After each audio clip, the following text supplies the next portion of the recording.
Bienvenidos nuevamente a la clase de comprensión histórica, continuando con estas temáticas de estudio sobre la población indígena de América Latina. Hoy nos vamos a concentrar en analizar el caso chileno del conflicto en la Araucanía para ejemplificar estas temáticas en un contexto mucho más nuestro.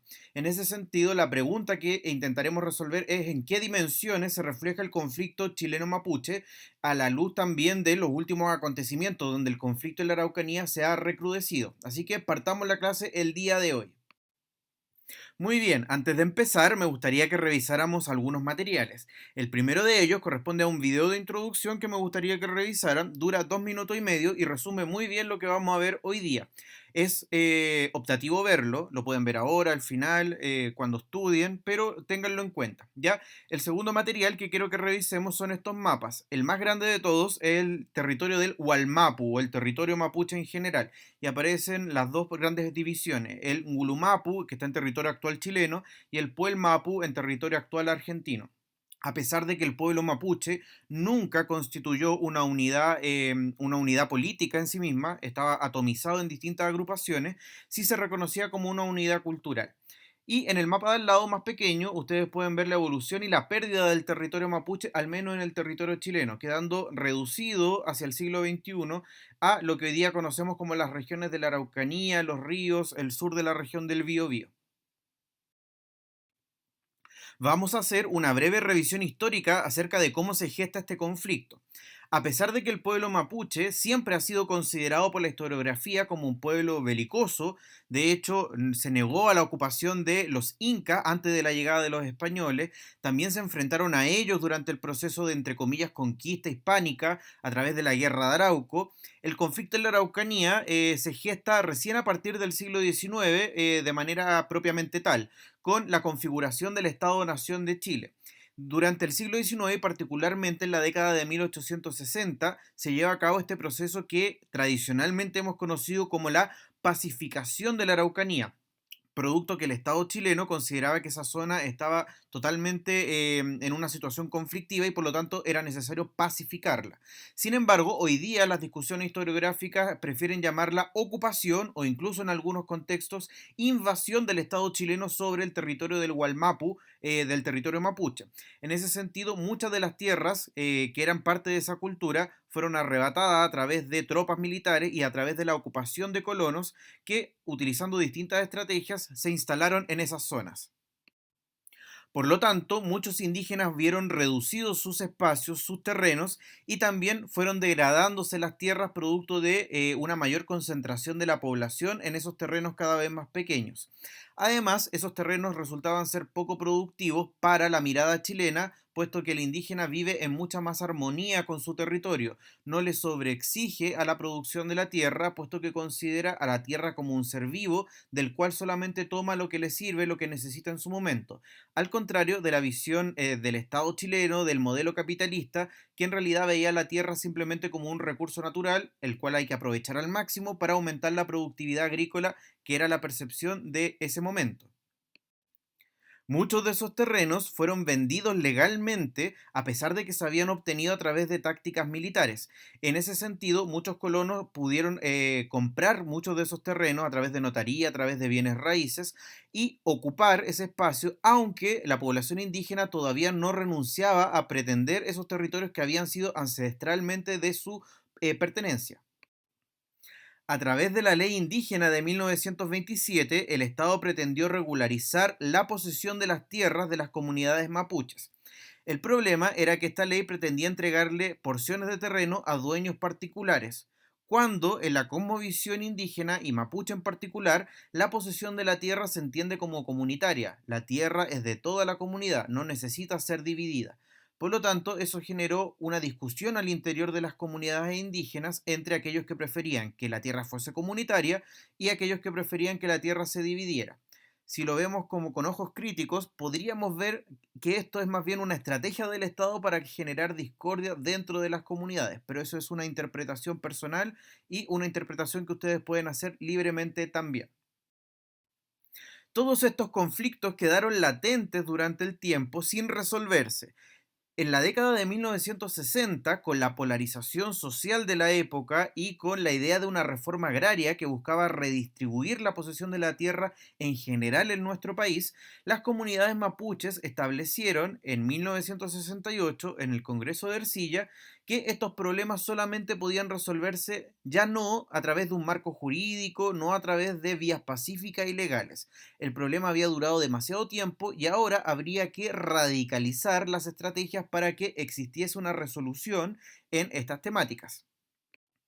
Sin embargo, con la llegada de la dictadura de Augusto Pinochet, las condiciones de diálogo cambiaron, ya no había una instancia de diálogo y por lo tanto el Estado continuó con la división de las propiedades con el objetivo de generar un mercado de tierras y buscar así la resolución de los conflictos indígenas, que como ya sabemos, debido a la cosmovisión de los pueblos indígenas, claramente no se iba a resolver a través de la división. Sin embargo, la llegada de la democracia y los gobiernos de la concertación traen nuevas perspectivas frente a esta temática. El Estado se posiciona como un garante de los derechos de los indígenas, al menos en lo declarativo. Se crea la ley indígena en 1993, se crea la Corporación Nacional de Desarrollo Indígena, CONADI, y la Comisión de Verdad Histórica y Nuevo Trato, que acepta el rol del Estado como opresor en varios eventos históricos pasados como explicación a las condiciones de marginalidad actual de los pueblos indígenas y por lo tanto el Estado adquiere un nuevo rol. Sin embargo, eso no cambia muchas de las situaciones. Y esto no cambia porque el Estado, si bien cambia el discurso a través de un rol más protector por parte de las comunidades indígenas, desde lo económico sigue privilegiando los intereses de muchas empresas que necesitan de la ocupación del territorio de las zonas del Biobío y la Araucanía para el desarrollo forestal. Este mapa de la región de la Araucanía, elaborado por el Instituto de Geografía de la Universidad Católica de Valparaíso, nos muestra los distintos terrenos que hay en ella. En color rosado aparecen los terrenos mapuche, en color verde aparecen las plantaciones de pino y eucalipto que son desarrolladas por las forestales. Y aquí nos podemos dar cuenta de cómo el interés corporativo está chocando geográficamente con el hábitat de las comunidades mapuche. Y de hecho, muchos espacios están siendo comprados. Quizás no se notan tanto, pero hay muchos puntos amarillos repartidos en todo el territorio y que corresponden a las compras de terreno por parte de las forestales para seguir cultivando el eucalipto y el pino que son de interés para el desarrollo forestal de la zona. Con todos estos antecedentes, con un Estado que históricamente ha obligado a los mapuches al desplazamiento de sus tierras ancestrales, luego con este cambio de rol, con un Estado que pretende proteger más los derechos de los indígenas, pero que a la vez también defiende los intereses de las grandes empresas de la zona, se ha mantenido el conflicto y de hecho en el último tiempo se ha agudizado. Vamos a revisar algunos de esos episodios conflictivos que en el último tiempo nos han hecho hablar del rebrote del conflicto mapuche, en particular en tiempos de democracia. El primero de ellos que me gustaría rescatar es la creación de la central hidroeléctrica de Ralco, que comienza su construcción en la década de 1990 y cuya construcción choca totalmente con la cosmovisión indígena, no solamente por la intervención ecológica de la zona, sino porque para su construcción hubo que inundar zonas que eran cementerios de la población pehuenche del Alto Biobío.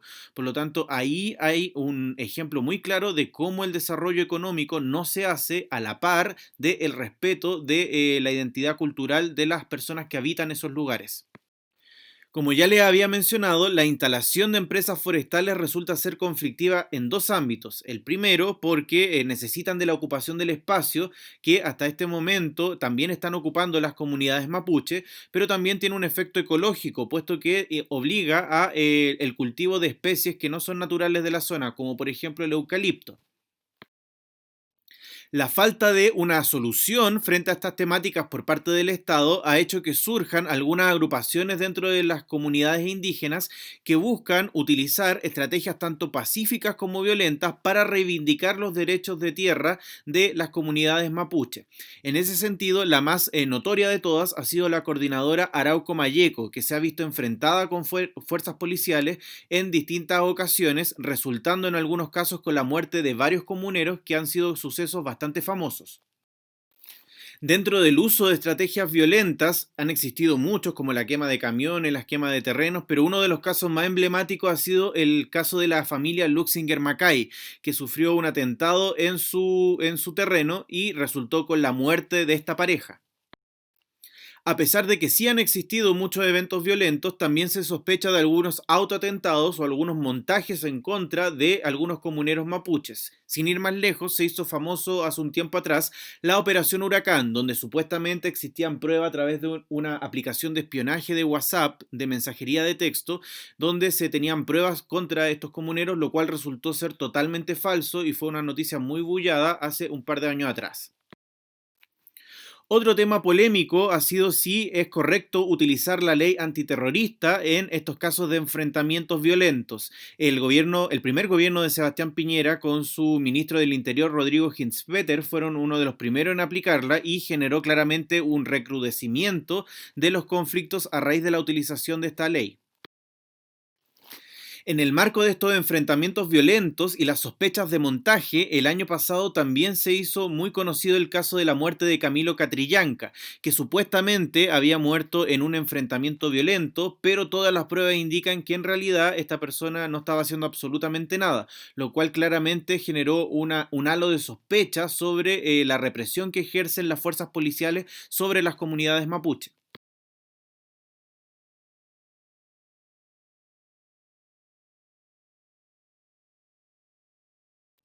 Y la situación de conflicto y violencia en la región de la Araucanía se ha recrudecido también en el último tiempo, en este episodio que pudimos ver el otro día, donde algunas comunidades mapuches se habían tomado algunas municipalidades, pero luego fueron desalojados de manera violenta por algunas agrupaciones contrarias a sus petitorios y que incluso han sido catalogadas como racistas. Bueno, y como ustedes ya deben saber, porque lo repetimos mucho en historia, todos los procesos que nosotros revisamos son multidimensionales, es decir, no tienen una única causa ni una única consecuencia. Por lo tanto, el conflicto de la Araucanía no se explica únicamente a partir de estas tensiones históricas por la posesión de terreno, sino que también se traducen en otras áreas, en un conflicto político, en un conflicto económico, en conflicto de discriminación social y en una invisibilización de la cultura mapuche a lo largo de la historia. Desde lo político y lo económico podemos confirmar esta tesis que se ha visto en toda América Latina, donde lo europeo tiende a superponerse a lo indígena. Se ha generado un poder asimétrico y una relación entre dominador y dominado, donde los dominadores, en este caso seríamos los chilenos como Estado, y los dominados las comunidades mapuche. Vamos a revisar algunas de esas expresiones de poder asimétrico. La primera tiene que ver en cómo los chilenos enjuiciamos las tácticas de lucha que tiene el pueblo mapuche. Pregunta para ustedes, ¿es válido que las comunidades mapuche utilicen mecanismos violentos a raíz de toda la historia que hemos revisado? Pregunta sin resolver, solamente para que ustedes lo hagan mentalmente. Otra manifestación es el sesgo de los medios de comunicación al presentar a las comunidades mapuche a través de estereotipos, como el estereotipo del terrorista, el que quema camiones, el que quema bosques, etcétera. Pregunta para ustedes, ¿creen que en verdad los medios de comunicación tienden a promover el prejuicio? En algunos casos, y particularmente la población de la propia Araucanía, que no es mapuche, ha sido crítica respecto del rol del Estado y la discriminación positiva que ha tenido con las comunidades mapuche en el último tiempo. Sienten que están en una situación de desventaja. Pregunta también para ustedes, ¿creen que es necesario que el Estado haga una discriminación positiva frente a la situación de los pueblos indígenas y en particular de los mapuche? Otra manifestación de este poder asimétrico es que desde el Estado de Chile se ve al pueblo mapuche como una unidad, cuando en realidad ellos casi nunca han actuado como una unidad, sino que siempre han sido comunidades independientes con elementos culturales comunes. Por lo tanto, muchas comunidades mapuches tienen opciones, visiones que son muy diferentes. Por lo tanto, el Estado debe aprender a trabajar y a dialogar con esas diferencias dentro de las propias comunidades mapuches. Y otro factor ha sido la reducción de terrenos, que ha hecho que finalmente sean terrenos poco productivos y sumado además a que la cosmovisión mapuche está ligada a una economía de subsistencia, a producir lo que necesitan y no en el sentido utilitario capitalista que perciben el resto de la sociedad. Y lo último que vamos a revisar es cómo se expresa esta conflictividad desde lo sociocultural, que es mucho más subjetivo y más difícil de ver, puesto que ha generado un sesgo de discriminación, lógicamente desde los chilenos hacia los mapuches, pero que también se ha podido ver desde las comunidades mapuche hacia los chilenos. Lo primero y más visible para todos nosotros es la discriminación en todos los espacios de las comunidades mapuche, en los espacios educativos, en los espacios laborales y en los medios de comunicación. En lo educativo yo lo podría mencionar, por ejemplo, en la falta de trabajo en las temáticas relacionadas con lo indígena, también con la discriminación que hacen los niños hacia aquellos que tienen apellidos mapuche, que también se hace en el mundo del trabajo. De hecho, hay estudios sociológicos que hablan acerca de la discriminación que viven muchos trabajadores por tener un apellido mapuche, y en los medios de comunicación, puesto que el ideal de belleza que siempre se ha impuesto ha sido el europeo y los rasgos indígenas tienden a ser más bien rechazados u ocultados frente a la realidad general de nuestro país. Desde el mundo mapuche hacia los chilenos ha existido la figura del Winca para describir al extranjero, al chileno, que no pertenece a sus propias comunidades y que genera desconfianza dentro de su propia cultura. Ahora, si me preguntan a mí, yo creo que lógicamente la figura chilena va a generar desconfianza con toda la historia que vimos, así que creo que es más bien una consecuencia natural de todos estos procesos. Ya más en lo concreto, desde el área de la educación y la escuela, la desvalorización de lo indígena no solamente se da desde lo curricular, de lo poco que se revisa este tema, sino que también se produce a través de la aculturación, esperando que aquel el niño que pertenece a las comunidades indígenas aprenda el español, se aprenda a comportar como un chileno, valore el Estado chileno, sin que exista la misma valoración de aquellos elementos culturales de lo indígena. Muchos estudios académicos son de corte etnocentrista, es decir, se enfocan, especialmente estoy hablando de la historiografía chilena, en la construcción del Estado de Chile, en la población chilena, y existen muy pocos estudios acerca de las poblaciones indígenas, y esos estudios son más bien recientes por corrientes más modernas. De hecho, sin ir más lejos, para construir estos temas que son de temática indígena, a mí siempre, por lo general, me cuesta mucho más encontrar información, así que es más complejo de poder preparar el material. Y eso es solamente un ejemplo de la dificultad de la academia para incorporar el estudio de temáticas indígenas. Y por último, poner de relieve que algunas comunidades indígenas han decidido aislarse del resto de la sociedad para poder desarrollar su vida en vez de integrarse. Un ejemplo podría ser la comunidad Temuy Cuicuy, que ha decidido aislarse y de hecho cerrar su terreno a la presencia de cualquier otra persona fuera de la comunidad. De hecho, cuando fue el censo del año 2017, de manera un tanto violenta, echaron a los encuestadores, a los censores, para que no se pudiera hacer la contabilización de la población en esos lugares. También, lo mismo que sucede con la denominación de Winca, la idea de aislacionismo, yo también la podría comprender después de toda esta historia que revisamos. Muy bien, y el día de hoy revisamos el conflicto de la Araucanía, revisamos su historia, la manera en cómo han existido sucesos conflictivos a lo largo del tiempo, cómo las cosmovisiones entre los chilenos y los mapuches también resultan ser un factor que potencia el conflicto, y la manera en cómo la división histórica acerca de la posesión de los terrenos se traduce también en el plano social, en el plano económico, en el plano cultural. Ahora bien, quiero que para finalizar revisemos estas dos lecturas. Tienen el link ahí, yo se lo voy a subir como PDF de estas autoras en realidad. Silvia Izaguirre, el documento El conflicto mapuche, y La Araucanía contenga su entusiasmo, de Isabel Aninat. A partir de estas fuentes del Centro de Estudios Públicos de Chile, quiero que elaboren una reflexión donde comenten este conflicto de la Araucanía y revisen los siguientes puntos. Si se puede solucionar de manera pronta, cuál ha sido el rol del Estado, cómo lo evalúan ustedes, ha sido un rol positivo, un rol negligente, etcétera.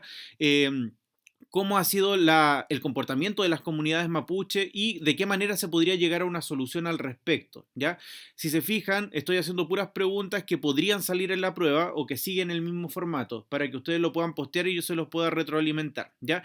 Recuerden que por cada posteo tienen 2 décimas, ¿ya? Así que ojalá participen, gánense décimas para que les vaya bien en la prueba que viene la próxima semana.